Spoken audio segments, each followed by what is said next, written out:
lot of shit that's gone down the last couple of weeks. Speaking of We do. lists, We have to talk about the BAND-MAID album. We have to talk about the BABYMETAL concert, and we have to talk about the LOVEBITES concert. we're live. Those, I think, are necessities. Absolutely. Yeah, I'm curious. I really want to hear about the LOVEBITES concert because I'm going in a couple days in Dallas. Oh yeah, cool. Yeah. Nice. Very I'll nice. tell you about. Did you get the VIP experience or just No, GA? no. I need to beg people to buy it for me. Well, I need to crowdsource it because I don't want to. I'm trying to go to Japan in January, so trying to be frugal, but at the same time, I want a picture with LOVEBITES. So I need to figure out Japan stuff too. That's true. Like damn. Oh, look at that! Look at that! LOVEBITES. What's that? Come on. Look at that's Champ. That's Champ in the wild. Holy shit! Oh, that's Champ. Champ's in the wild. Blurriest fucking picture. It's not. It's the camera. There we go. Oh, there we go. There we go. You can just send me a message. Hell yeah, dude. There you go. Hey, good morning, Mustang. Hey. How you doing, Mustang? Are we live? Yeah, we are live. Oh yeah. I said we were live, and you guys kept talking. I was like, I don't know. Yeah. Yeah, my bad. It's all good. Everyone needed to hear the itinerary for today. Okay. Facts. Yeah. By the way, we were live on Twitch. Also, you can go ahead and follow over there. Oh yeah, we're not. I'm sorry. I'm thinking I'm doing music reactions. Never mind. We're not gonna get blocked on YouTube. I'm like, I've been streaming on Fridays, and I so used to saying balls on Twitch because we're gonna get taken down on YouTube. That's not true. I lied to you all. You can join us wherever you want.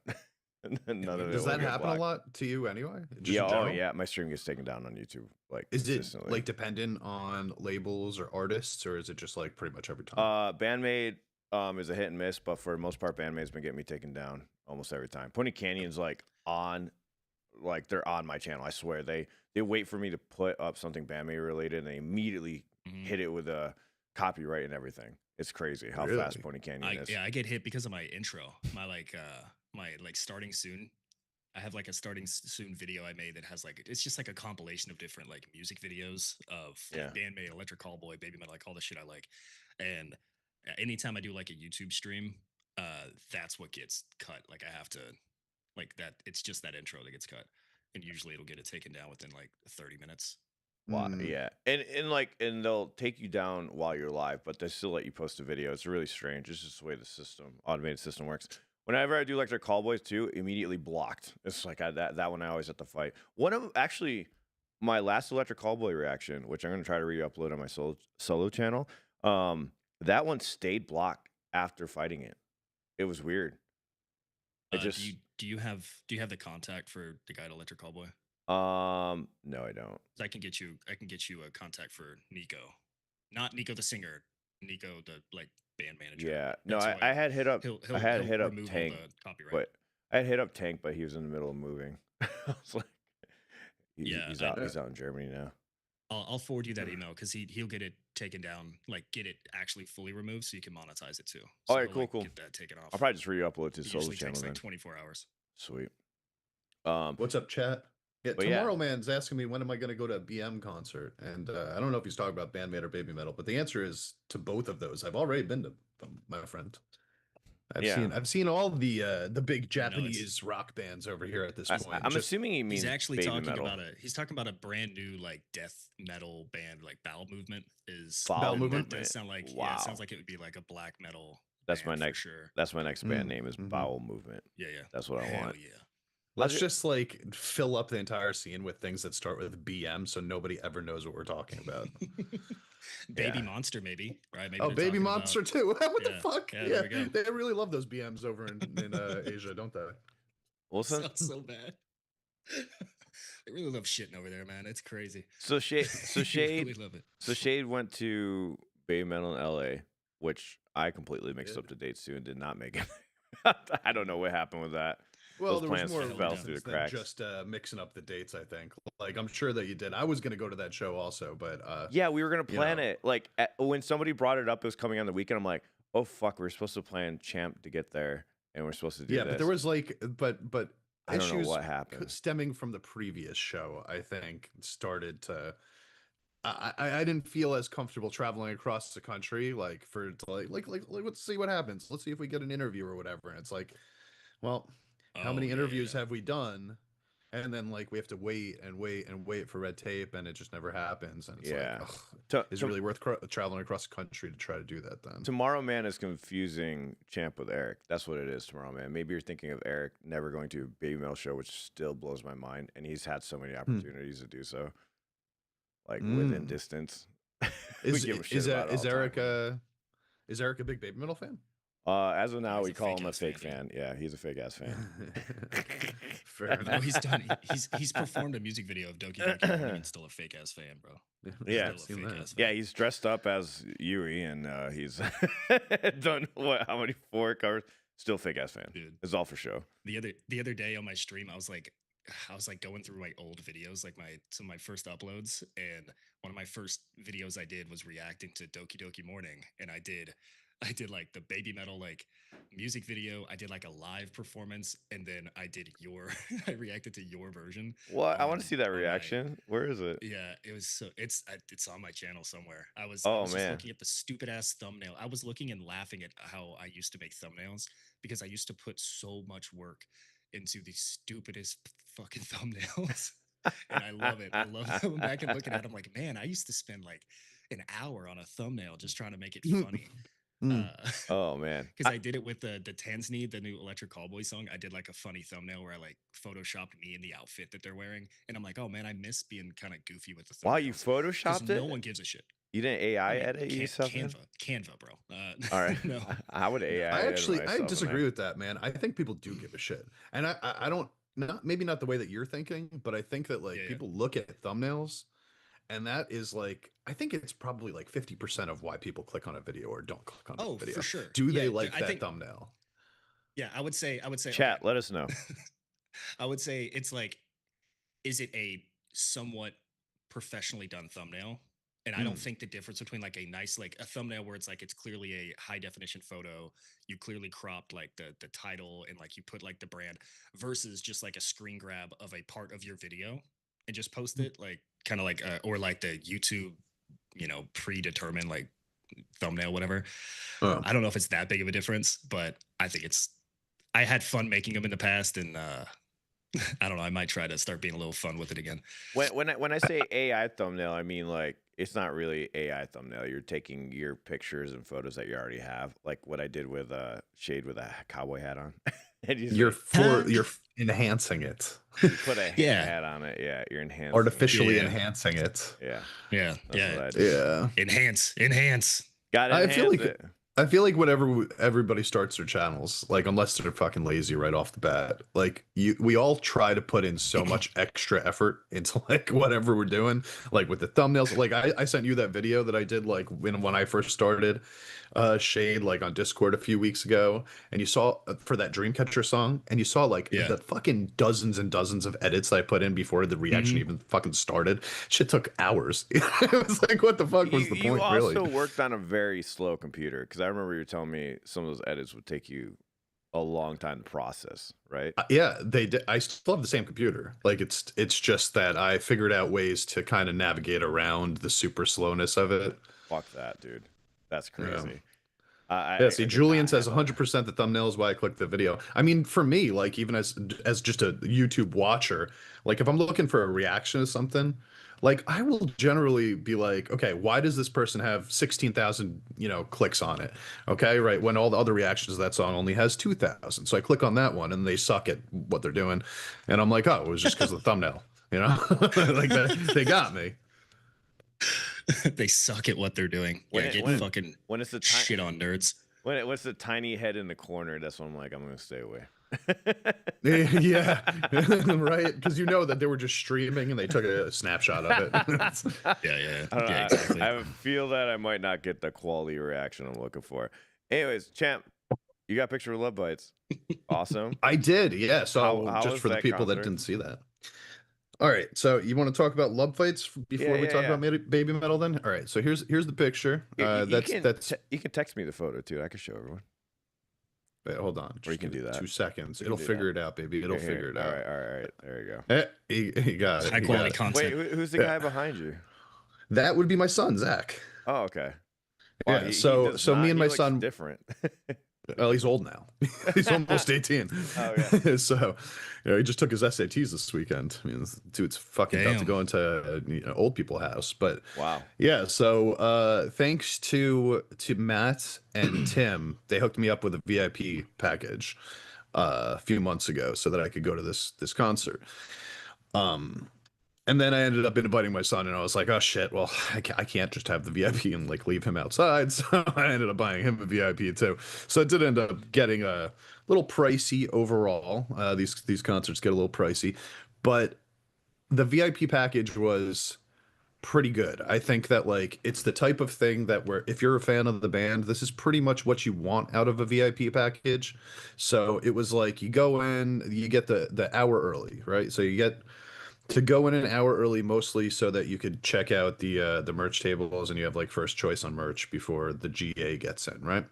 Unfortunately for me, like I was like, I already spent $500 on this. I'm probably not buying a $80 hoodie, so I didn't really need the merch.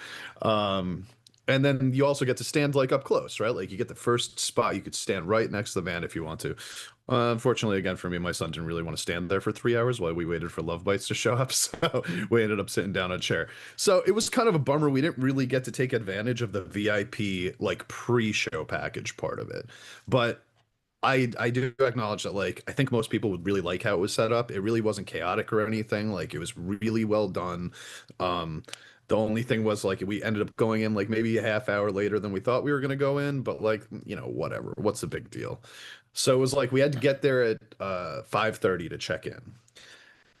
Unfortunately, LOVEBITES doesn't go on until 9. So it's like it's a 3.5 hour wait if you're there just for that one band. So it could get a little rough around that. You got to entertain yourself for a little while. I was expecting to have like this big group of people playing Uno because that's what the LOVEBITES crew is supposed to do in America. There's supposed to be Uno games before, but nobody was playing Uno. Are? So What? Yeah. When did Yeah, that? that's like there's like Is this a Uno rumor crew. you're trying to start? No, I was told this. I was told, hey man, you better fucking play Uno with the rest of the crew. And I was like, oh, all right, fine, I'm doing it. And then there was no Uno. So all right, well, whatever. Bummer. But as for the show itself, the Uno crowd let you down. Yeah, they let me down a little bit. Well, okay, so then we did the show or whatever, and then after the show, it was actually again really well organized, and I want to give whoever was setting up the VIP part, they did a great job, which unfortunately is juxtaposed with how poorly of a job Gramercy actually did with the show itself. So after the show ends, quick lineup. About 20 minutes later, the girls were out, did the meet and greet, got the autographed poster. Here, you want to check it out? Autographed poster from LOVEBITES right here. It's pretty cool. Oh, that's sick. Yeah. So yeah, they were really nice. The girls were super sweet. They were like, I walked over and Asami came up after we took the picture and she was like, hey, that was such a good picture. Can I see it? I was like, oh yeah, here you go. It's cool. Yeah, so they were really sweet. Unfortunately, the show itself was rough. I'm not gonna lie. Gramercy does not know what they're doing, like at all. And it took a good 45 minutes for them to get the sound right. Dude, that happened when I saw them abysmal. Here. That happened when I saw them here. It was in Dallas. Yeah, it was the same thing. So I was really hoping that the LOVEBITES crew would have their own like audio person to set this up. Unfortunately, that did not seem to be the case. And it got to the point where after the third song, Miyako actually had to she pointed at the audio engineer. She was like, you, and clearly frustrated, she's like, turn my guitar up, turn her guitar down, because it was literally, you could not hear Miyako at all. And I can't show you guys, you're not gonna be able to tell, but I took a video clip of Miyako just tapping. She was just tapping for like 30 seconds straight. And all you hear are power chords being played in the background because all you could hear is Midori's guitar. And you're just like, this is terrible. Like, she's doing this cool shit and I can't hear it at all. So I'm screaming at the fucking guy because he's right next to me. I'm going, dude, what are you doing, bro? It's been 45 minutes. You still haven't figured this fucking out. Yeah. And it was really frustrating. It's supposed to get better. It's supposed to get better as it goes on. It was really, yeah. And so I'm saying, and so listen, leading up to this. this guy, he's got his playlist on, right? Now, I've never hoped that somebody gets fired before. I'm not gonna lie, I wouldn't be sad if the audio engineer for Gramercy got fired, because it's the third show in a row that I've gone to at Gramercy where the sound quality was just straight trash. Nemophila show, and I saw Flesh God Apocalypse. Same fucking thing happened. Well, Nemophila was their sound people that were messing that one up, unfortunately. For sure, because it was a consistent bad sound throughout the tour. Well, I don't know. I think Gramercy only uses their own people, but maybe. Anyway, so it starts off good. We're like, okay, cool. Gets worse as he's mixing stuff. Finally, 45 minutes in, it gets good. I think somebody must have gone up to him and been like, dude, this is crazy. What are you doing? And it actually worked. So for the last 4 songs, it sounded perfect. And I was like, damn, dude, this is such a bummer that it took them 45 fucking minutes, though. 45 minutes to figure that out. That's crazy. Literally, dude, they played like 8 songs. That is fucking crazy. With bad audio, and like 4 with good. Jesus. And 2 of those 4 were just like the encore too. Poor girls. So that sucks. But I knew, yeah, they were pissed. You could tell, especially Miyako was clearly annoyed by this. And Asami at some point actually walked over to her and like rubbed her on the arm and like started laughing like, what are we gonna do? You know, like, what are we gonna do? Like, let's just, you know, fucking take it in stride type of thing. And you could tell that this guy just didn't know how to do metal. And you know how you could tell? Because for 2 fucking hours, he played nothing but rap to lead up to this fucking metal show. And I'm just like, dude, is this the anti-hype? Like, what are you doing to me right now? Like, I like rap as much as the next guy, but I don't want to hear it for 2 hours leading up to Love Bites. Like, give me a fucking break, bro. Like, learn your audience. So he was probably more used to mixing fucking rap and pop and shit like that. And no idea what to do with metal. He's like, hey, it's the rhythm. We need to keep the rhythm. Oh, yeah, right. It just pissed me off so much. Anyway, so but I more than anything, I just felt bad for them because this was the first show in America for them on this tour. They stop at New York City, one of the biggest fucking, you know, musical cities in the country, and they get slotted with this garbage. And I was just like, God damn, dude, I feel so bad. I saw Fami on Instagram. Like, she had like issues with her bass before the show too. Like, she had to go she had to get like an emergency part or something. So she had to play She had to play a 4-string bass the whole show. Yeah. So like, she was crazy. Yeah, she was working with 1 string down. So we had a bassist with 1 string down. We had a guitarist who you couldn't hear. And unfortunately, I'm not going to stop shitting on the audio because it was like Midori's guitar was so loud that you couldn't even hear the kick drum from the drummer. Wow, that's weird. I thought he was a hip hop guy. What the hell? You would think the kick drum? Yeah, you would think he would get that right. The kick drum should be the loudest fucking thing, right? Yeah, no, and it was barely. So after the show, you know, we're lined up or whatever. There are people on the opposite side. I was on Miyako's side, and they were on Midori's side. And I'm talking to them, and they're bitching that they couldn't hear Miyako the whole time. But they're going, well, maybe it was because we were on the other side. I said, dude, I was right next to her. Like, I couldn't hear her either. So. Just is what it is, man. It was one of those things where it was like, but I will say, like, for the last hour of this experience, which was the last 4 songs that were actually really, really good and really mixed well, and the girls were perfect the whole time. Nothing was wrong. Like, Asami was fucking great live also. Her vocals, I didn't even realize how good they would sound live, but they were great. That's awesome to hear. But for the last 4 songs, they were perfect, and the meet and greet was good, and again, the poster was good, and we got out of there quick, and it was just, so like everything for the last hour is perfect. It was just the hour before that was just a struggle, man, a real struggle. Well, I just bought the VIP package for Dallas because you just bought it? I hate being left out. Yeah, I hate being left out. So nice. Now I need a picture. Yeah, I need a picture. Honestly, it was the signed poster is what got me. Yeah, right. I love signed shit, dude. Yeah, I'm gonna hang this up on my wall soon. So the signed poster's cool. The picture was cool. I got the lanyard. You can't see it right now, but the VIP lanyard's hanging up with my BAND-MAID VIP lanyard. Go. So like, I'm just gonna start a collection of like, you know, VIP lanyards hanging up in my back room. Did Mia go get in jail for drop kicking the engineer after the show? Dude, I have never seen her. Pass. She's so like, she looks like she could get pissed off though. I mean, yes, every time I watch her play guitar, I'm like, she always looks a little pissed off. She's always pissed off. And I like that about her. I like that about her. It kind of endears her to me. But like, she's very also like stoic. You know, like she's not the most expressive person in general. No, she's not. So like when I saw her getting so agitated, it was like a little scary. I was like, this chick is about to throw her guitar across the room right now. Because she's like, it's been 3 songs. How has he not figured this out that he can't hear my guitar? Like, what's wrong? I don't blame her, dude. It's like when I was a kid and my dad was the one that would always like discipline and be mad at me. And so anytime my mom got mad at me, like, oh, I really fucked up. That's what it sounds like. It's like if Miyako's getting mad, it's like, now you really fucked up.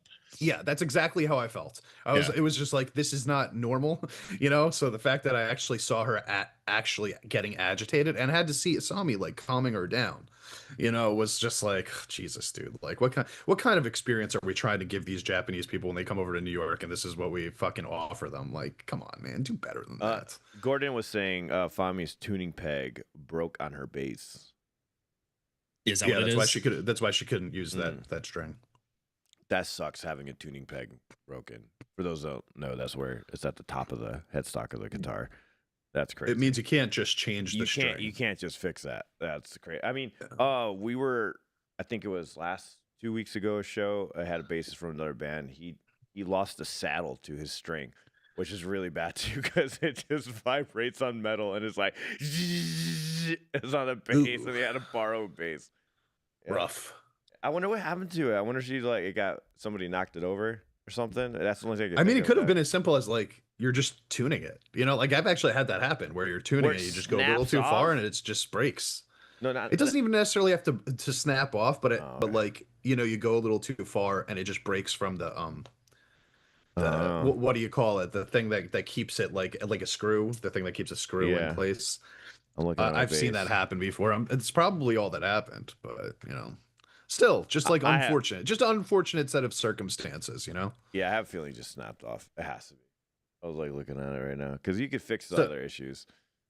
So to culminate this, I really want to see LOVEBITES again, but I want to see them anywhere except for Gramercy Theater. Like I hope to God next time they try Roseland or Starland or something instead, because they actually know what they're doing when it comes to sound. Is that the same capacity as Gramercy Theater? Yeah, about. Yeah, also, did they fill Gramercy Theater? Was it pretty? The place was full, but I was told so I saw Joe, the Fox News guy that we sometimes work with.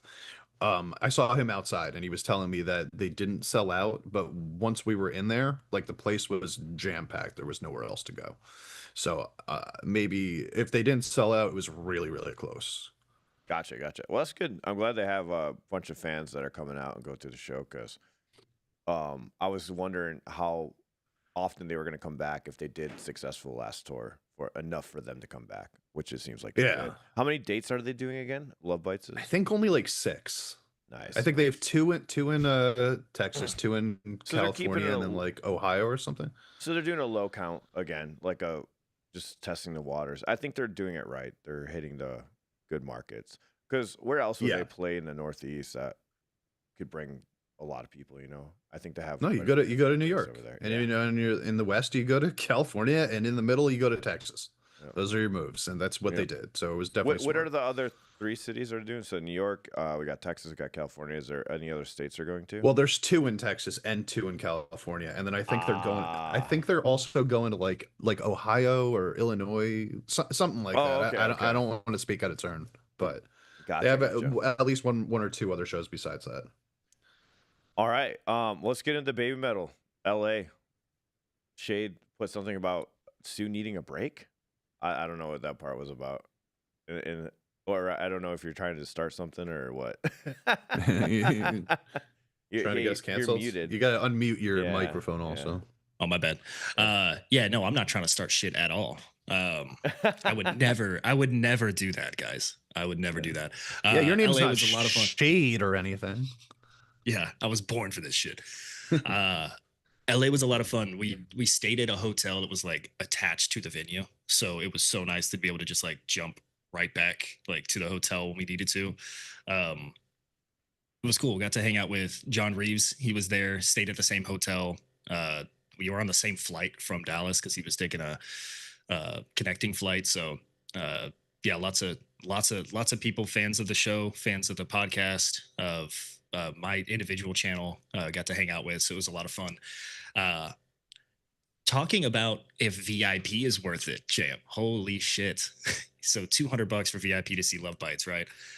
VIP 0 is what they called it. It was like VIP 0, VIP 1, VIP 2. VIP 0 is like $1,000 for BABYMETAL. Right? And you get in a little bit early. You get in a little bit early, and then they give you a blanket.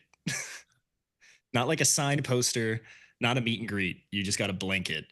Is that the blanket they also used, or like was that the one that they're on board with? It looks like something. It looks like something you could buy at like Walmart, dude. Like it was cool. It was cool. It was like a big like BABYMETAL flag. It was like the Metal Fourth style, like the, you know, the like shattered glass. But yeah, I was VIP 2, which was like $350 for my ticket, I think, because I wanted to be in the pit. I wanted to get down there and get early access.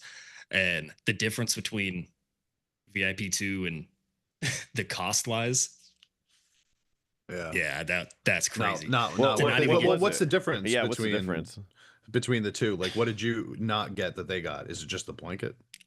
Just getting in early. So like they lined up. They lined up and they got into the venue like probably 15 minutes before us. So they got in, and then VIP 1 got in, and then VIP 2. But once we all got in there, I was still on the rail. I was right behind the rail. So they really didn't get that much of a difference anyway. So they spent an extra $750 to walk in 15 minutes early. Yeah, when you put it like that, that's exactly what happened. Yeah. That's so wild. So the fact that you get like a meet and greet and a signed poster with the Love Bites is like way, way better. Yeah, I do want I got a also... bottle. Hey, here's my VIP bottle opener that I got.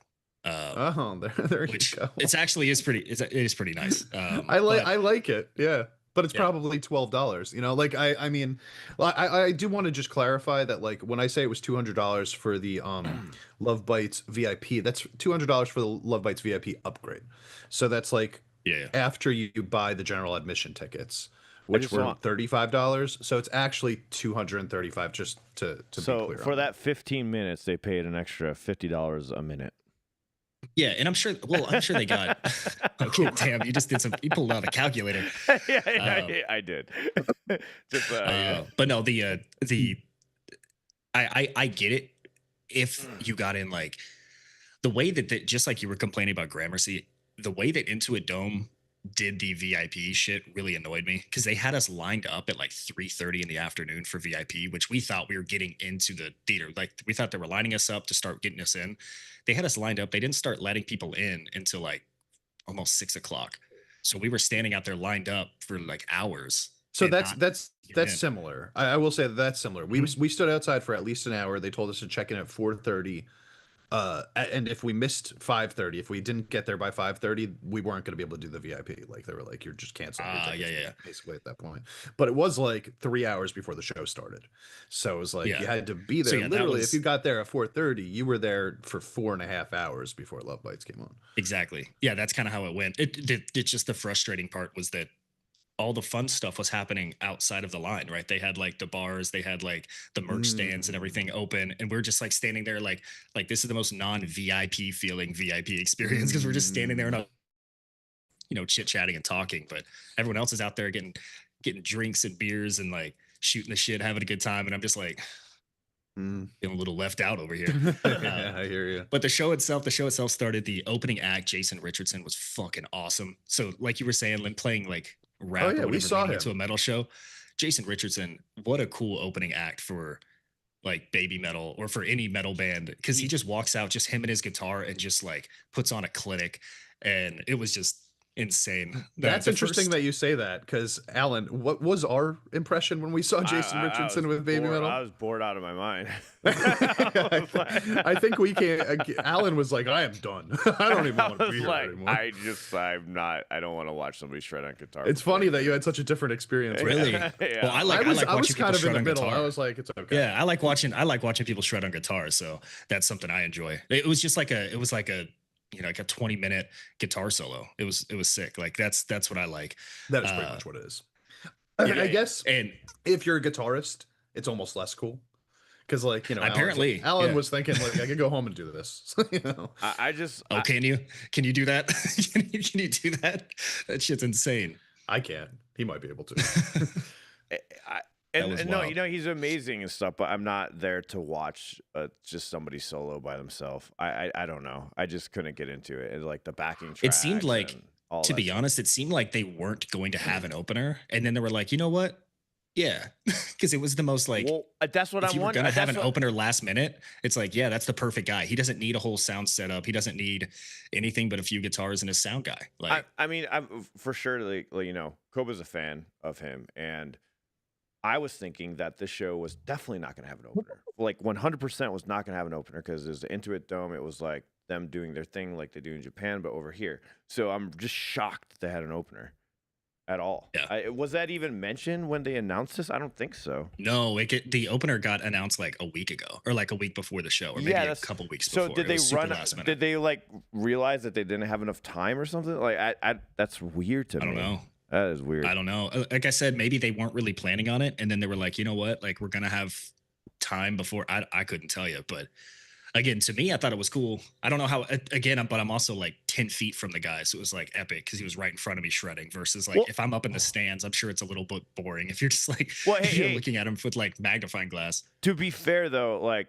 that. Dude, people do love watching guitar solos. That's just me. Like we did a 25-minute Black Sabbath song, and I was soloing for 15 minutes in the middle of the song. For me, that was fun. But I'm like, I can't. If I was watching myself do that solo for 15 minutes, I would hate me.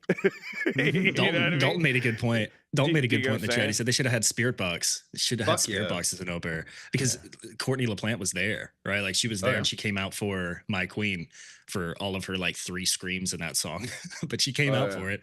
So that would have been cool to have them. But again, that's sort of the thing of like, then they would have had to have an entire different setup because they would have had to bring in their drums, their guitars, like all of that. Versus the stage they had set up was clearly built for Baby Metal. I mean, it was the fucking diamond. It was literally the diamond that they're walking out on. So, it was cool. It was a really cool like intro. And then when Baby Metal came on, dude, that place was electric. It was so crazy. The mosh pit started immediately. Like as soon as they started doing Baby Metal death. They claim it was sold out, but that's some bullshit. But probably like 18,000, I'd guess. Between like 17 and probably between 17 and 20,000. Why do you think it was bullshit? That they didn't sell out? Because I could see the seats not with people not in them. I could look around and see.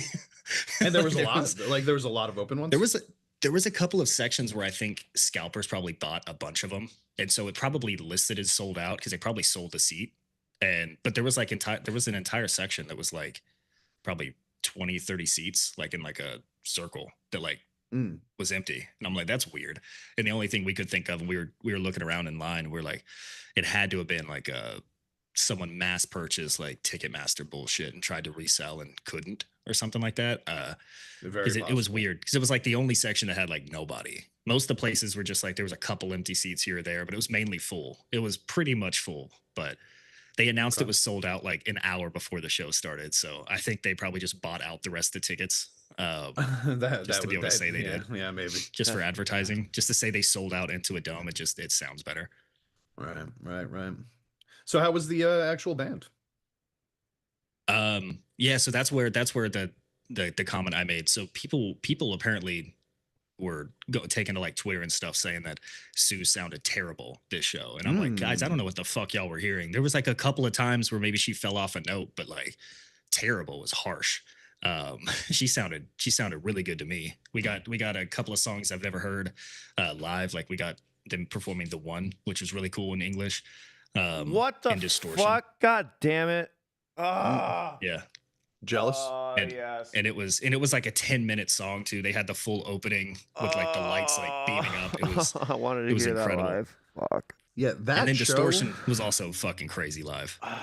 Yeah, I bet. See, it's so cool. It's so funny. Now I'm regretting it. Shade would have gotten a totally different experience than we got because when we saw them, it was probably like, I don't know, a 1,500 person venue, if that, so like it was really small, for a Baby Metal show. So I don't think we got all of that, like, the glitz and glam that you would have gotten at this I never thought they would LA. play The One again. I don't know. It was insane, dude. You never heard that song before? No, I've heard the song. Oh, I just okay, haven't heard it live. Like I didn't heard it live. God, dude. Fuck. But yeah, All right, now I regret not because going. I've seen it. I've seen it live on like some of the like baby metal, like Legend MM and stuff like that. And so I've seen them do this this live. I just watched them do it at Wembley on stream this week too. So it's like it's such a cool and powerful song. But I'm telling you, as soon as those lights started beaming up and they started doing the melody or like the intro to it, the entire arena was like, wait, what is this? What is this? And then as soon as it started like blasting, the entire crowd went nuts. It was insane. It was so cool. Wow. But yeah, we did not have Anthony Barone on the drums. I don't know what's going on with him. That guy's in like 5 million projects. Who knows? I know. Yeah. I think he's with like Beneath the Massacre right now. I think he's with All That Remains. So, but yeah, he didn't perform in Mexico either. So I hope he is still traveling with them. I hope he's going to be the drummer in Japan because he's like my favorite Kami band member. So I really hope he is still there. I wonder what's going on. They'll still get somebody good anyways. So whoever they get, I know. Oh, sure. That's the brilliance of why they do the masked, unnamed Kami band, is they can swap them out, and hopefully it doesn't affect the fans too much. But we all know who these people are anyway. They're not great at hiding it. Yeah, I don't know how many of the fans will actually care. Like honestly, I think probably 95% of them relate. Jason Richardson is in All That Remains. That's right. Is he? Yeah. Is that what he's from? No, he joined after the fact. He had other projects before that. I can't remember the name of them. So the All That Remains lineup is totally different at this point then too. Yeah. Oh man, I miss Ollie. Ollie Herbert was like, I learned so many guitar riffs from him. It was like one of the reasons why I play metal. Wait, All That Remains isn't the band that had the guy that went to jail for trying to kill his wife, right? No. That's As I Lay Dying, right? As I Lay Dying. Okay. Yeah. Oh, they have a whole new band too. They're all the people in their band. Yeah, it's just Lambesis. It's probably a good rebrand. They kept the guy that went to jail though. They have the murderer. They have the murderer. They got rid of everyone else. He's the only member left. What? Yeah, dude. Yeah. Well, freaking idiots. No. Do you know the story? So Eric showed me. As I Lay Dying on our live stream on Friday, and he was like, "Hey, check out this riff," because he was showing me how like some of the riffs were the new song you're talking about. Yeah, the new song. And then in the description it says, "Lambesis is the only original member," or something. It has something really hilarious in the description. I was like, "What the fuck?" I'm like, "Oh yeah, I guess he is," because all the recent members already got fired or quit from the band. He apparently they didn't like him. They weren't getting along with the fucking. I wonder why. Murder. So Shade, the quick story is, I think like 10 years ago or something. Yeah, he hired a hitman to try to kill his ex-wife, and the hitman ended up being an undercover police officer. So he went to jail. Now he's out. Apparently, the whole metal community is pretty forgiving because they're out there touring again. Well, here's why they're forgiving is because he did a lot of steroids. Like he got bulked up really bad, so they think he just like raged. This is their excuse. Not saying it is an excuse. That it said since it altered his mind so much, that's why he did something like that, and that's why he'll never do it again. Yes. I've used steroids for the past 10 years, and I've never wanted to kill my wife. Are you sure? That is a bullshit excuse. That is a bullshit excuse. That is a bullshit excuse. Well, there's a warning. People just use that because I can't control their temper. That is bullshit. If I've learned anything from Twitter, it is that people are willing to forgive their favorite musical artists for anything. Yeah. As long as their name is not whatever the name of the lead singer of the Lost Prophets. Oh, so he left all that. Jason Richardson left All That Remains. That sucks. So already. So here's the description. Ready for this? Okay, hold on. I found it. It's like, "Hi Joe at Distro Kids Support. This is Timothy Lambesis confirming that it's me, Tim Lambesis from As I Lay Dying, and currently the only official member of the band." That's the fucking description, bro. Oh my god. The wait is finally over. Isn't that weird? The following the acclaimed 2019 album Shaped by Fire with Loudwire named one of the best albums of the year. Grammy nominated metal band. But anyways, that first part was a hilarious part. So we read that on stream and I'm like, what the fuck? Like what kind of wow. Why does it say "Hi Joe at Distro Kids Support"? Like what the fuck is that about? Who the fuck is this Joe guy? I don't know. Also, I just why is that their intro for? I don't know, dude. 860,000 monthly listeners. Yeah. I'll give them this. As I Lay Dying was They're like OG metalcore band too. So they were like, yeah, I would call them like outside of Killswitch, maybe the top of the line of that like metalcore sort of fusion thing that went on in the mid 2000s. They might have been like number 2 right after Killswitch. Yeah, because As I Lay Dying, Avenged Sevenfold, All That Remains, Lamb of God, and then but I I don't even really include Avenged Sevenfold in that because they came out like earlier. Their first 2 albums. albums. Like they were this all at the same time. All at the same time. It was metalcore as fuck. Avenged Sevenfold didn't their first album come out in like the 90s? Avenged Sevenfold. They're Waking the Fallen is the one that they are known for. They did have an album before that, which is I think that one might be like 99, maybe. Yeah, it was. That's why I kind of because they had a song on that one that got really big. What was it? Not on their first song. Oh no, Unholy Confessions was their first song. That was right? Yeah, that was a big hit. That was 03. Yeah, you're right. Yeah. So that's what I mean. Yeah, they all came out at the same time. The early 2000s. Same thing with All Their Remains was 2002 with This Darkened Heart. I guess I don't really think of them as metalcore just because like once they changed hit their sound right after that. Yeah, and he like stopped screaming. Yeah, and, exactly. Well, because he had surgery and stuff, and he can't scream anymore. I don't blame him for it, but like even the sound of their music, and I think they did a great job with that that album. What was the album that came out after that? Oh my god, I love it. I still listen to it. It's Life Is But a Dream. It's a great album. No, that's not what it's called. That's the recent one.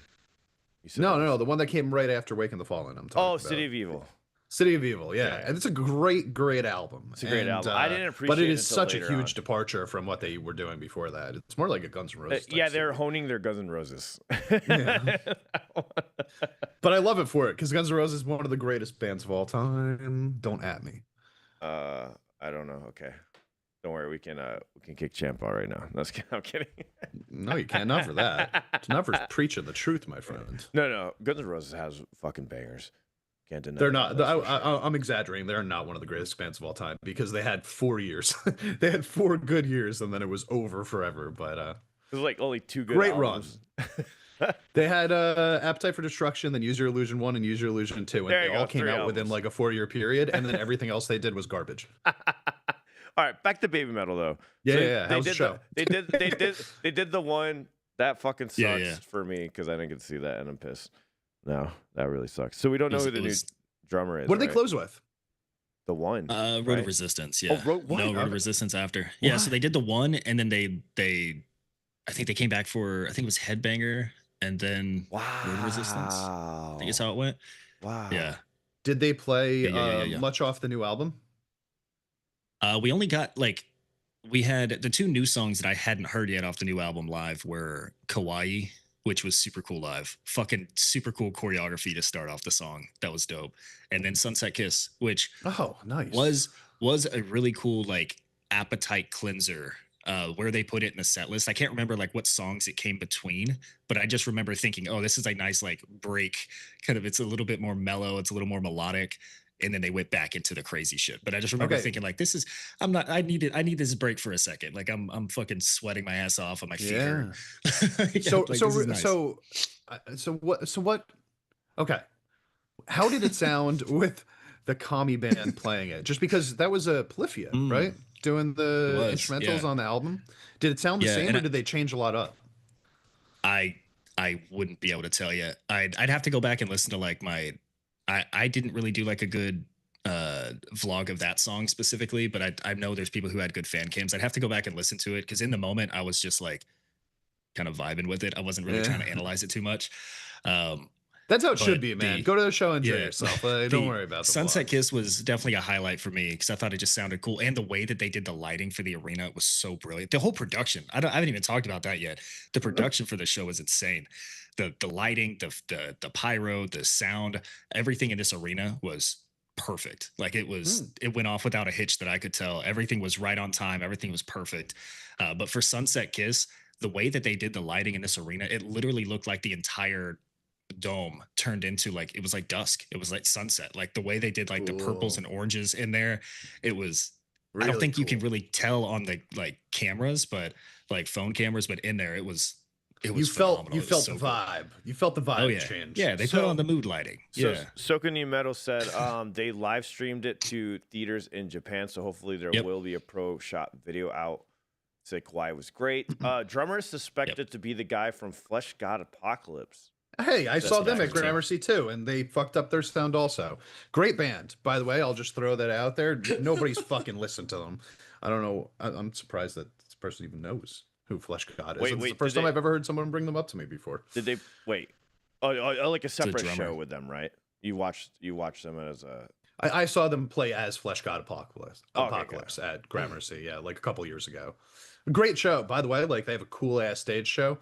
Most people aren't gonna like that band. It's fucking weird as shit. It's like gothic, classical death metal, I guess you would call it. Okay. But really great instrumentalist. So it makes sense that he would be the drummer for them. Nice. Yeah, nice. It sounded good. Like honestly, if they didn't do a camera looking at the drummer during the Metalli solo, I probably wouldn't have noticed that it wasn't Anthony Barone. So still really solid. You can tell though, but I don't know if this drummer hit as hard as Anthony Barone, but normally when that guy plays, you fucking feel what he's That's playing. what I'm saying. Like if I knew from the beginning, I'd be like listening for it, and I would have been like, oh yeah, that's definitely not how Anthony does it. But like since I was just expecting it to be Barone, I didn't even think about it, and like until I saw the picture or like the camera gonna zoom in on the drummer, I was like, that's not him. Like that guy's got long hair. That means the other drummer is doing a good job then, because didn't know. That's what I thought. Yeah. Yeah. That means he's. There was only a couple times where it felt like there was a little bit of like a misclick between like the tempo of like the drums, like running the percussion. So like I think they had some issues with road of resistance, but that was kind of the only time, and they Sue's a pro and got him back on time. So yeah, doesn't matter. No harm done. Wait. Do you know how long the set list? Oh, go ahead. What's going on? Wait, so what's happening with Sue? I'm waiting for this. Like, why? Oh yeah, she sounds horrible. Apparently, yeah. Everyone thinks that she's done. Yeah, everyone thinks that. And she needs a break. Her voice cracked a couple times. Yeah, so they've been touring a lot, and there's rumors that she was sick during this show. She went and like blew her nose during like Rat-a-Tata or something like that. So like people are saying she was sick, and that's why her voice was cracking. Do people not realize she's a human being, right? We all know this, correct? Yeah, and I think that's why they're saying she needs a break, right? It's from the empathy lens of like she's been doing this too hard. I don't know. I get it. Like, but we all get sick during shows. Like all these artists are gonna get sick during shows. It's gonna happen. But the cool thing is that they'll still do it anyways because they want to do it. I still thought she sounded great for like 99% of the show. There was like a couple times I was like, oh, that's rough. But like, dude, I've never stood in front of 20,000 people and try to belt out the high notes of the one. That's insane. Like you're right. She's doing some shit that like the average person could never even dream of trying. It's ridiculous expectations. Still does it almost perfect. You know, people have just like Alan. We saw BABYMETAL earlier this year. Like 2 months ago or something. It was actually really recent. And the same thing happened. Sue had a couple voice cracks that weren't perfect. That was maybe my favorite part of the show. And I remember talking about this in the when we were in the Fox News van afterwards and we were doing the podcast. Oh yeah. We were talking about this a lot. We loved that we heard some little, pitches that were incorrect from Sue, because it meant that they weren't auto-tuning her vocals. It meant that they weren't doing any constant production changes. They were letting her go out there and be raw. And yeah, she was 99%. Yeah. That is fucking plenty, dude. Well, if she went out there and she was only 50-50, that'd be an issue. But like if she's 90, we're good. But here's the thing though. If you're not listening for that, the notes that she accidentally went to would have fit anyways. As long as you're singing with confidence and you sing the wrong note and you still have that good tonality and you get right to the correct note afterwards, it's going to sound good. It's just like with guitar or bass playing. If I miss a note on a solo, you slide to the next one. It's the same thing with vocals. You slide to the next every one time you miss a note on your solos, everybody notices. They just don't say anything to you. Oh, I do specifically. Yeah. I'm just kidding. Don't think about that when you're going to sleep at night tonight. I am now. No, but like I think that like hearing some flubs live is like a good thing. I will always support that. I think that should happen. I don't want to go to a pristine, perfectly mixed, like perfectly like, they got auto tune on the mics and blah blah blah blah blah. I want to hear that it's live. I don't want it to be the record.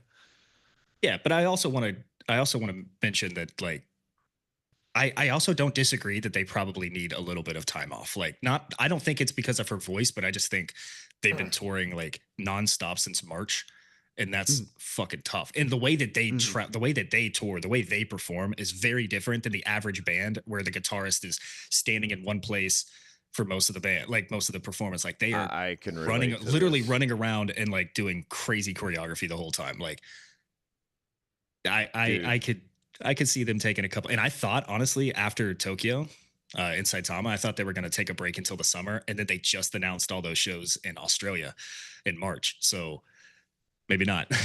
maybe not. That's crazy. Well, dude, all that stuff takes a beating on your body, especially if you're jumping around and going all over the place on stage. It's going to eventually. So of course you're gonna get sick. You're gonna have like weird stuff in your voice. Even like mine right now is a little fucked up from 4 hours. I mean, I wasn't gonna say anything, but yeah. Like it's gonna happen. And then so if they're doing it back to back, and plus they're going overseas and stuff. How long was the show? It's 2 hours set, right? It was long. Yeah, it's 2 hour set, dude. I've played 4 hour sets. It's taxing, but just imagine 2 hours of singing. 2 hours of singing, and dancing, great, and dancing. Yeah, it's crazy. Yeah, they dance. You can't forget. That's like they're like actually active on stage versus like so many other bands that are standing there just playing an instrument. Yeah, I say that all the time. I'm like, I literally can't talk on my phone and walk up the stairs without getting a little out of breath. And like, that's not a testament to like how out of shape I am. I think the average person wouldn't be able to do that. I don't know. That might be a testament to how out of shape do some cardio, Shade. I don't know. I don't mean like, hold on, stop doing the roids and start hold on, you little shits. All right, I'm not saying I'm like winded and I'm like, I just mean like if you get to the top of the stairs and there's a little bit, you got to catch your breath a little bit. We need to do some zone 2 cardio, buddy. Zone 2 cardio.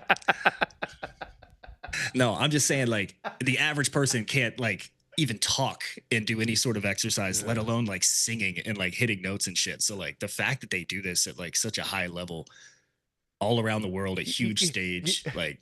You know, I was thinking, Soaking to Metal was saying right now, he's like, they had a huge stage that they were always running around the outside perimeter of interacting with the crowd. That is a really good point, because so I run around, jump around like a maniac on stage all the time. I'll do for the entire fucking 3 hours. But when you have a bigger stage and you have more room to run, bro, I get so winded. I get so winded when I'm running across the whole other side of the stage. This is not dancing either. This is just playing guitar and running around. But it's wild how much of an effect the stage size can have on it. Last night's show was a perfect size stage because it wasn't too much to hang myself with. But if you have too much stage, you'll get winded right away. So that's also very, very impressive just to do that. And I don't know how big that stage is, but I know it's fucking giant.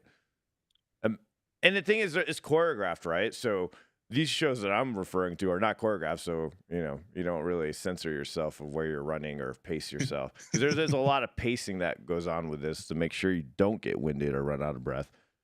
Yeah, exactly. Yeah. My only disappointment with the one performance is they did not come out with capes. They didn't have their cape on, or like the costume change that they've done for the one on other shows, and that was a little disappointing. Just because every time I've ever seen them perform that song, they like come out with like this big hooded cape, and it's like this big spectacle, and they came out dressed. You got to see the one live. I hate you. Yeah, right and yet I'm still about complaining. The damn cape. Yeah. It's pretty crazy. It's pretty crazy. What fans do, right? We complain pretty even wild. when we're happy. All right.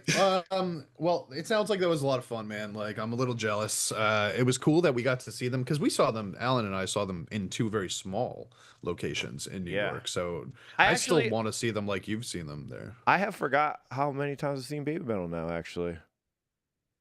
Yeah, did you forget we saw them like a couple months ago? Because I did totally until we started talking about this. I did. When you mentioned it, I'm like, oh yeah, I did see it. And then I forgot that I saw them in Japan just recently. I'm like, oh yeah. We saw them last year in New York too. we watch them all the time. Oh my god, yeah. I really, really want to get out there for the January shows. So if anybody knows people with tickets, like let me know. I really want to go see them. Oh yeah, we saw them in Dallas. Shade saw them for the first time in Dallas. I was with Shade when he first saw them. That was really fun.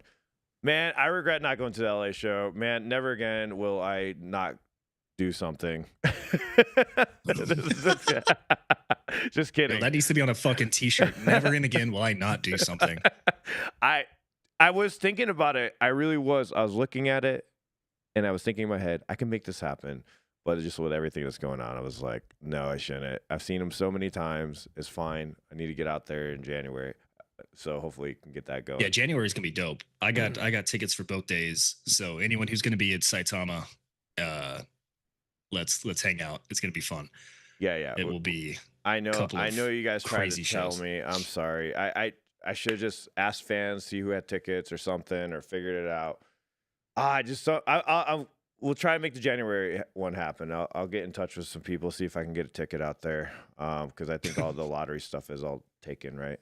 Something like that. So try to make it happen, man. Yeah, I'm not sure if they've announced if it's sold out or not. I don't know if they're still selling tickets. I'm not really sure how that works because I did it through the lottery, and buying tickets to a show in Japan is arguably one of the most complicated things that I've ever tried to like get into, like get a ticket to. I just don't have the mental space to figure it out. So I appreciate you guys helping me with the last one. I just don't have, there's no space in my brain to get shit done. Like there's just too much going on. Let's talk BAND-MAID. Yeah, BAND-MAID. BAND-MAID. By the way, oh man, I love it when I'm in, there's like a specific mood that I'm in at certain moments. Like waking up the next day tired as fuck is when I love listening to BAND-MAID. I don't know why. But when I'm exhausted, I love listening to BAND-MAID. I was listening to the album this morning. I'm just like, this is like the perfect music I want to listen to right now. This is just so soothing. It's so great. And I was like hearing all Is these... For me, it was. I was enjoying it this morning.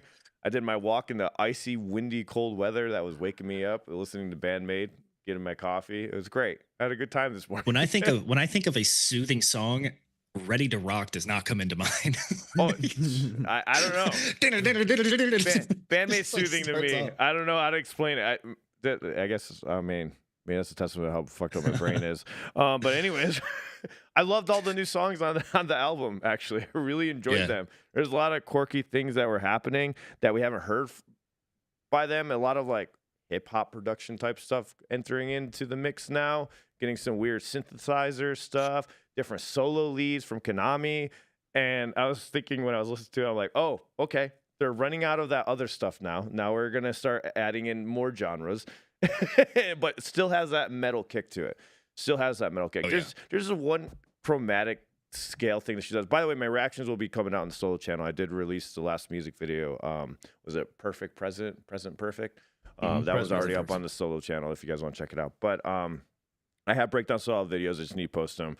And there's like certain riffs that was like, and then she's doing that, but then Psyche's just singing a very catchy melody over it. And I'm like, my brain just breaks when I hear those parts. It was really good. Those are the things that I find the most like interesting about this whole album. I feel like this is maybe their most experimental, not sound wise, but like what the instrumentalists are willing to try to do in the songs.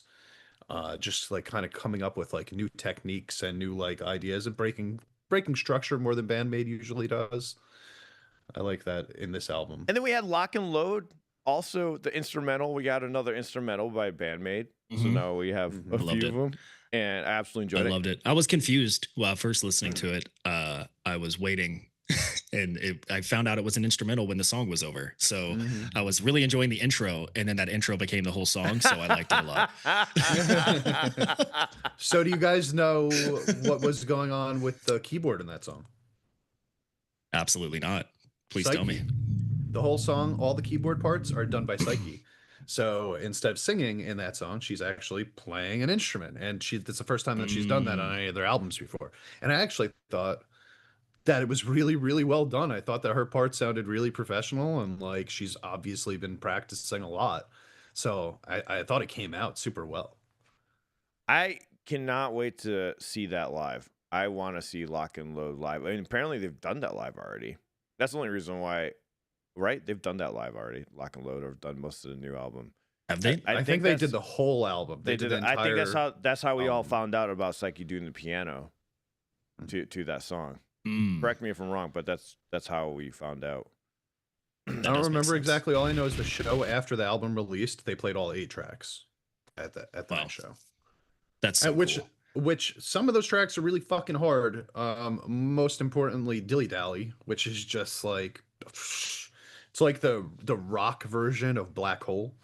It's just so fast and wild and like just constant and just like in your face and just incredibly difficult to play that song. So I love the idea that they came out and they wrote some really, really intricate parts. And they said the next day, we're going to come out and we're going to show you guys that we can do this live too. This ain't just some recording bullshit. So I noticed. Yeah, I think that's something that BAND-MAID is like confident in, is their ability to play this shit live. Like they can absolutely do it. Sorry, and I want you to know that. I mean, we started talking at the same time. Go ahead. So Epic Narratives, which was great, but there's a lot of different mixing styles on that album where we get this one, Scooooop or whatnot, where it's a consistent mixing and it all is very cohesive on this album. And part of me was, that was one of the things I liked about Epic Narratives, is that we got more organic, warm type of mixes, more like room to breathe. But at the same time, I'm listening to this one, I'm like, I kind of liked it better than Epic Narratives. Just, I don't know why, I just did. It just felt like album. It just felt like a better album. It felt not as thrown together as Epic Narratives. It's more cohesive. I think it is. Okay, so I was saying, but I'll probably complain about that next week. I'm like, oh, I wish there was something different. So who knows? Yeah, I was saying the same thing yesterday because I did a stream yesterday live watching this album, and I think that one of the things that I really noticed was that when you have only 8 tracks, they all have to be high quality, right? So it's like with this one, I think they knew that. They looked into it. And like with Epic Narratives, how many tracks were on Epic Narratives? I think it was a lot. It was a lot. They did the same thing they did on this one where you had a bunch of songs already released. So we only got like 5 new songs. So Epic Narratives has 14. They have 14. Yeah. 14. Yeah. Wow. So, and this one's only 8, right? So it's just an EP. by nature. It's not even really an album, it's an EP, yeah. It's an EP. People keep saying that it's an EP. Whatever. It's the same fucking thing. If you have 8 songs, it's. I mean, fucking Ride the Lightning had 8 songs on it. It doesn't. It's an EP. Ride the Lightning's an EP. Damn it. The Metallica EP. Okay. That's an EP. I think all of that, like Master of Puppets, probably only has like 9. I don't remember. Isn't it? So is it based off like time? Is that what it is? I think I've heard people say if it like has a runtime less than like 30 minutes, it's an EP. Yeah. If it's over 30 minutes, it's an album. Is that what it is? Because that's why I think some of the like some bands, like I think this probably has a runtime like 28 minutes, so it's just under. Yeah. But I don't know. I don't know the rules, man. I don't. Well, I either feel like way, you can call it an album. I'm considering this just another part of their discography. You know, like this is another release in their discography. And I think that like when you're only releasing 8, they all have to, like when you have 14 out there, you could have a couple that are maybe a little fillery. When you only have 8, they all have to be top quality. So I consider this an overall better album than Epic Narratives just in general. Like I think that they did a much better job at like achieving, like your songs are all an 8 out of 10 or higher versus Epic Narratives where I thought that like, you know, there were some 9 out of 10s, but there were also some 7 out of 10s, you know, type of thing. Yeah, the overall average score is probably higher on this. And I think that like they did, so 4 of them also have MVs too, which is, it's a lot. It's like half the That is pretty cool. album. That is pretty cool. I would love to get a music video for Dilly Dally. Me too. I think that would be because cool. I think it's very Misa. I think it's very Misa forward, and I feel like we don't get enough music videos that are Misa forward. I want lock and loaded music video. I bet you anything we get. I bet we will because they do that for all their instrumentals. Well, you know what? We'll probably get official live. We'll get an official live for Lock and Load. I'm cool with that. I actually sometimes like the official lives better than the music videos anyway. So almost always, like 9 times out of 10, they're the better version of the BAND-MAID songs. Although I do want to give BAND-MAID credit. You listen to their old stuff, it's kind of hard to listen to the recorded versions when you've heard the live versions and know how much better they are.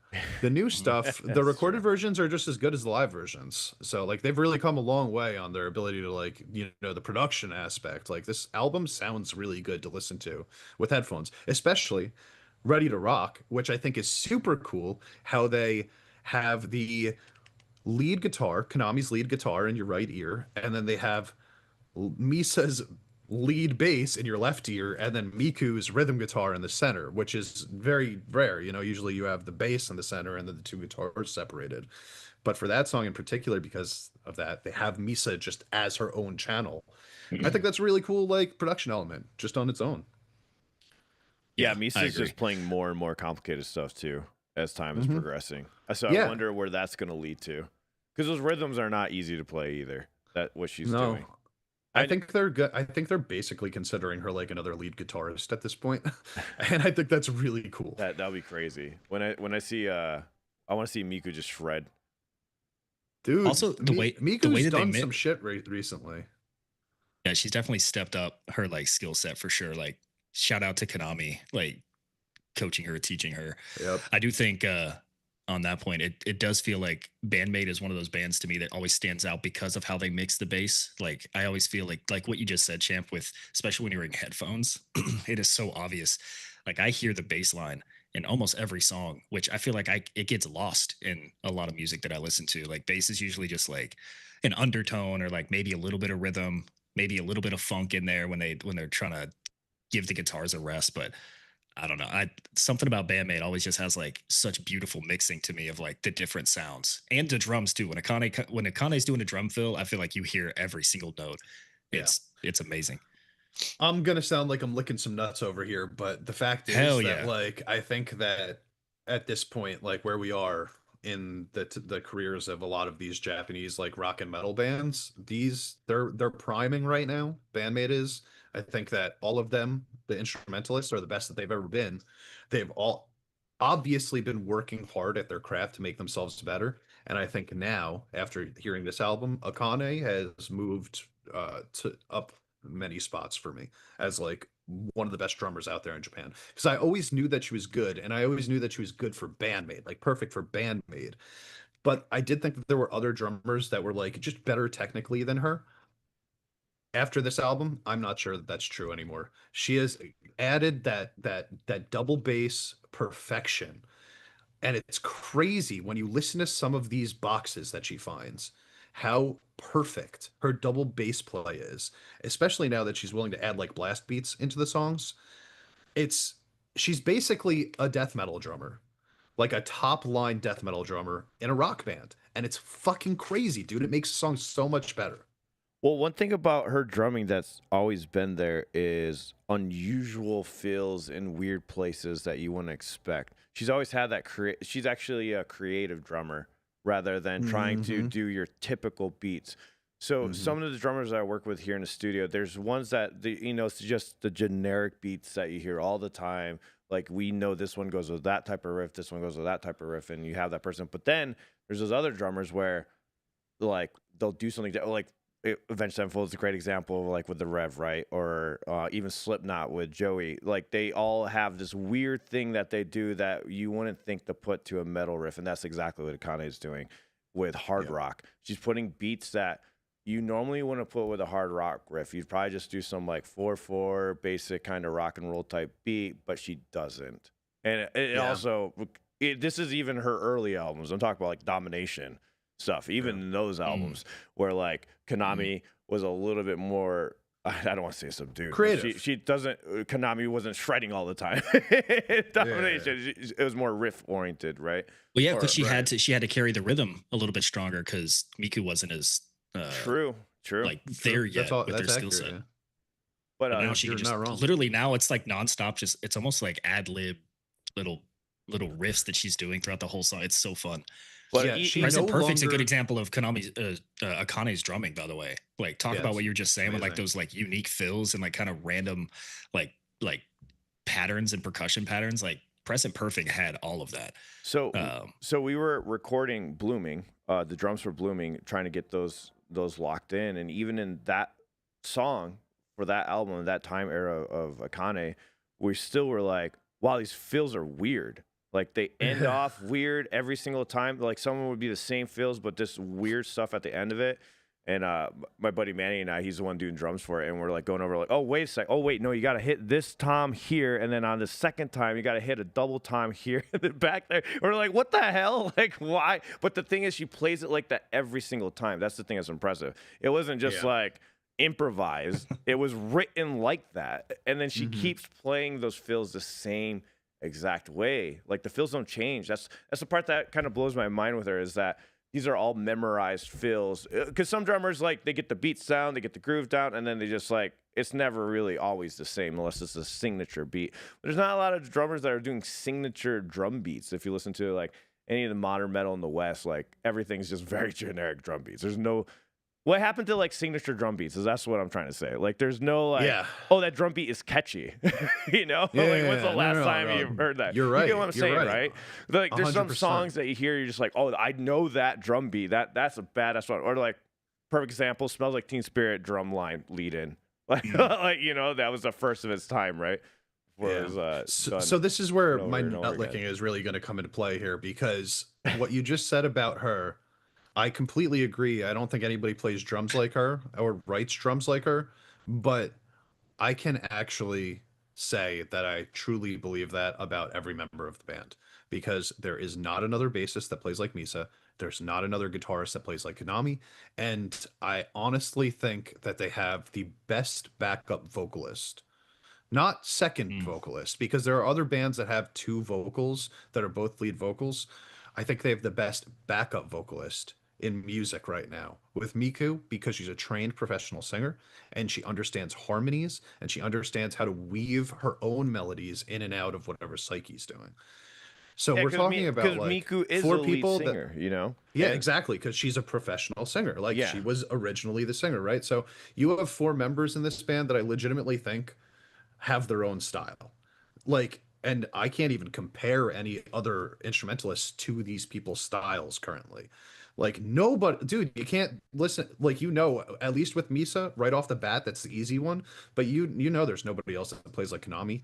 Like she's got her own style too, you know. So it's like all four of them, man. Like they really are a really impressive group. It's a very rare thing. Creative individuals.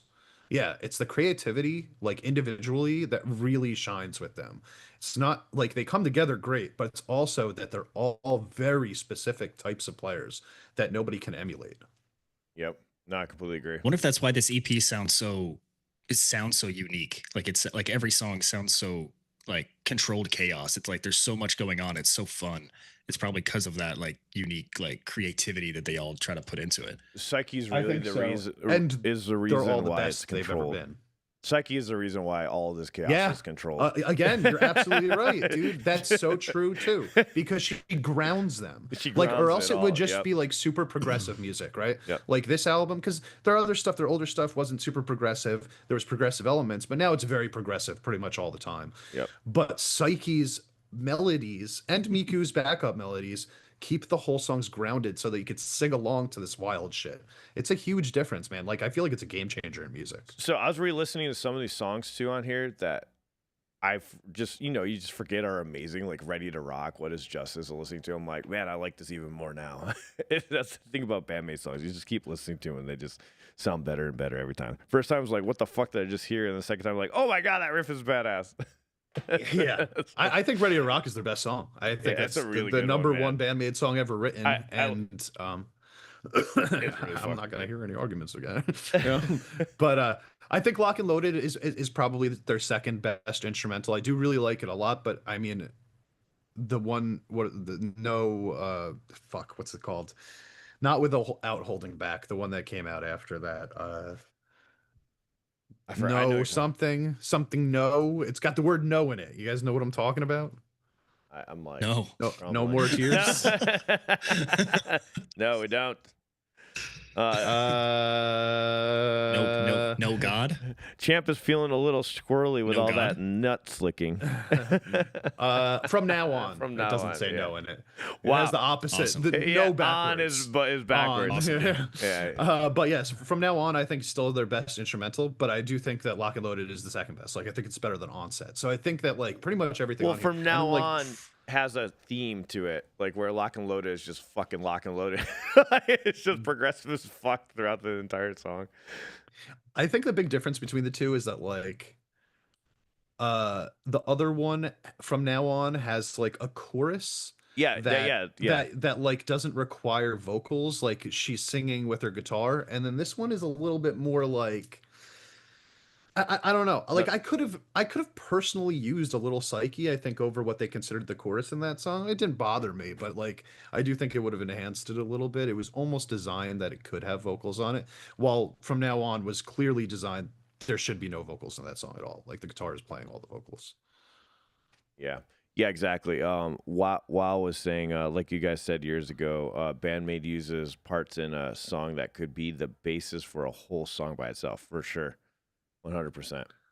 Yeah, but that's what makes them great because like if they did do that, then they wouldn't be as good. Like their songs would be way more boring. It's the fact that they're able to push that stuff into one song and still make it coherent and make sense. That's what makes them so great, I think. Yep. All right. Do you guys want to go over the download lineup, or you guys want to call it and then let's talk about did you guys did you guys watch or listen to any of the new ZILQUI EP that came out last week? I did this week. I did not. Just Carry On. Carry On, yeah. Yeah. Okay. I didn't even know that came out next week. Yeah, it came out. How many tracks? November 5th. Tracks? 5 or 6. Okay, let's listen to that. We'll talk about that next week. We'll talk about that with the download fest lineup and stuff. Yeah. I reacted to it, but I haven't released it yet. So you guys have the BAND-MAID reactions up on your channels, right? For the new EP. I took down the stream right after it went down, but I will be on my channel releasing each of the songs individually. Nice. So check those out. Make sure you're on Champ's channel. Make sure you're on Shades. I already guys. Hey guys, I'm back. Like my channel's back, so go back to it. Let's go. remember me? Go back. You remember? Do you remember? Do you remember? He's back, baby. And then I already have one song already up, breaking down it, analyzing it, separating tracks, all that good stuff up on Music Player Alan. If you guys didn't know, has a channel. And Alan and I have our first reaction to Ready to Rock already on Dicotic's channel. That's right. Oh, I think we're gonna re-upload on this one. I thought I did. Maybe I didn't. You might have put it on this one. Just look around. It's either on this one or Alan's old channel. But we did like a half-hour like deep dive on Ready to Rock specifically, just talking about that song. Oh hell yeah! All right, guys. Catch you all in the next one. Peace.